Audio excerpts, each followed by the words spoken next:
Hello, I would like to welcome you to episode 6 of our season 3 of the Take 5 series, brought to you by the Chisipite Seventh-day Adventist Church, in particular the Women's Ministries Department. My name is Busi Ncube. Today, we want to look at an experience in which King Saul turned on the high priest Ahimelech for having helped David, his arch enemy.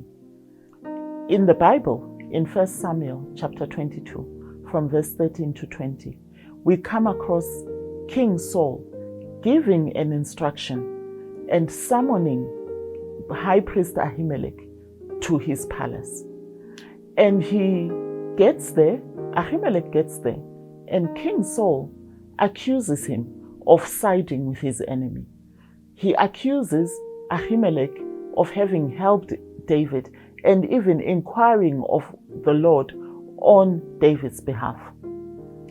He refuses to listen to the explanation that Ahimelech tries to give, that one, Ahimelech was not privy to the fact that David was in conflict and actually running away from King Saul. He also tries to explain that in actual fact, all that he did was to give David the shewbread and Goliath's sword. He did not in any way go and inquire of the Lord. But Saul, because of his intense hatred for David, assumes that Ahimelech has now chosen to side with his enemy. And he actually says this to high priest Ahimelech. And then King Saul does something that is really bizarre.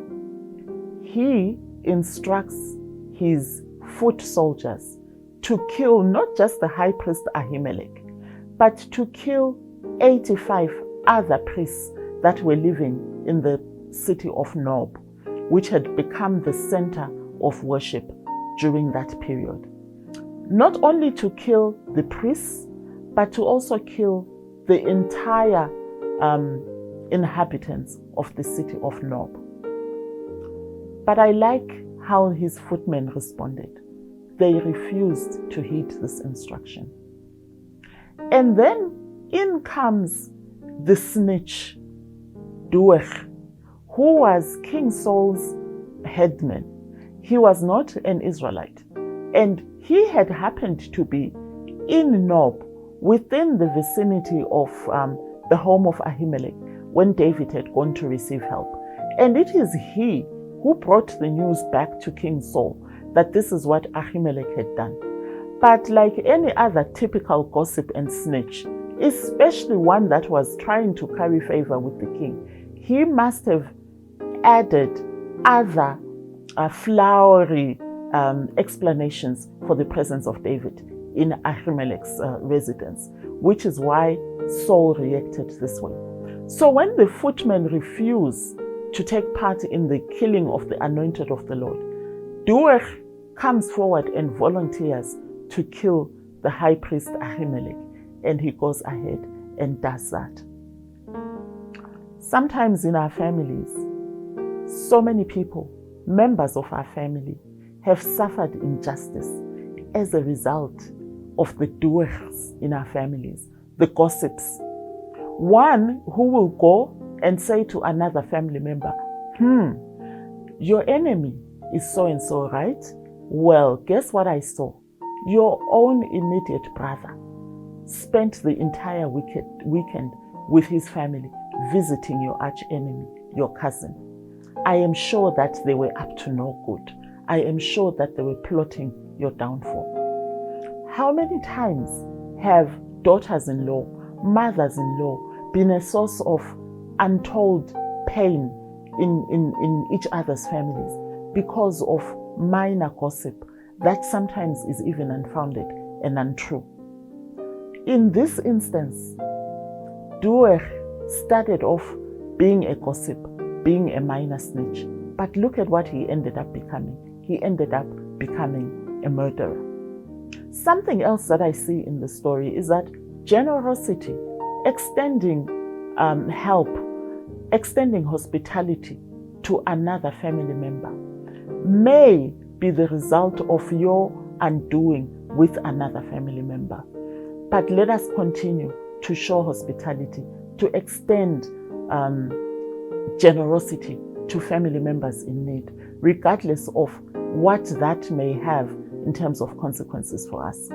So what are the lessons that we can take away from this story? Again, I would like to identify 3.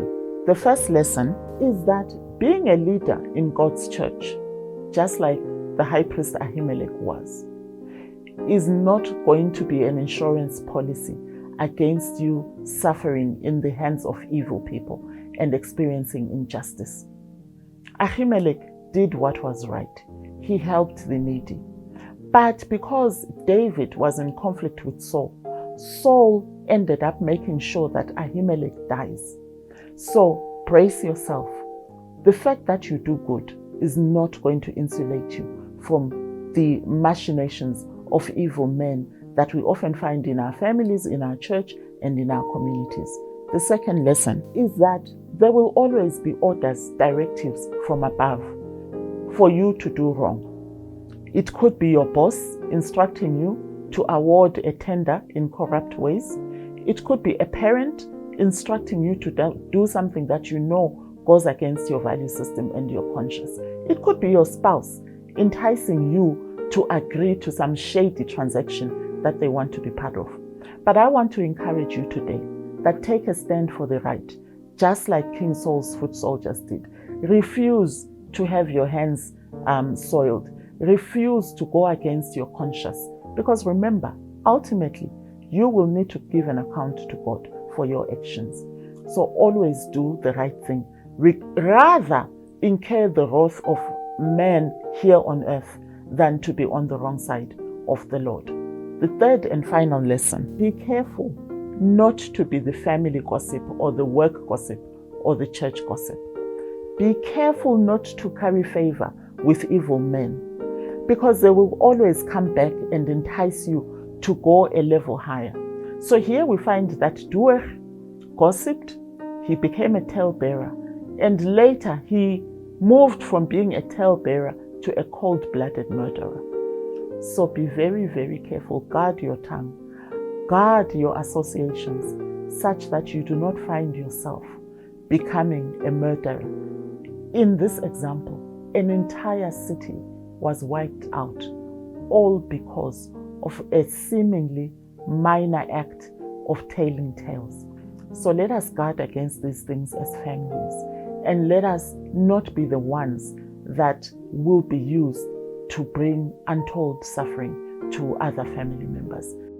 Take 5 is a show produced by the Chizipiti Church, a fountain of love, and is made possible by support from many partners. If you wish to follow more of our studies on these and many other subjects, please connect with us on the Chizipiti SDA Church on YouTube, Facebook, and Twitter. Like our platforms and share with us your comments.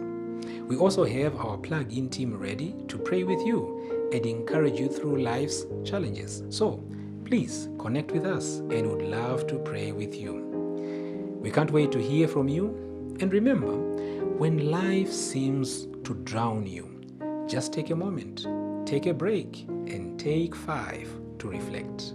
May the Lord bless us as we continue navigating life during these difficult seasons of our lives. And let us be encouraged to always choose to do right.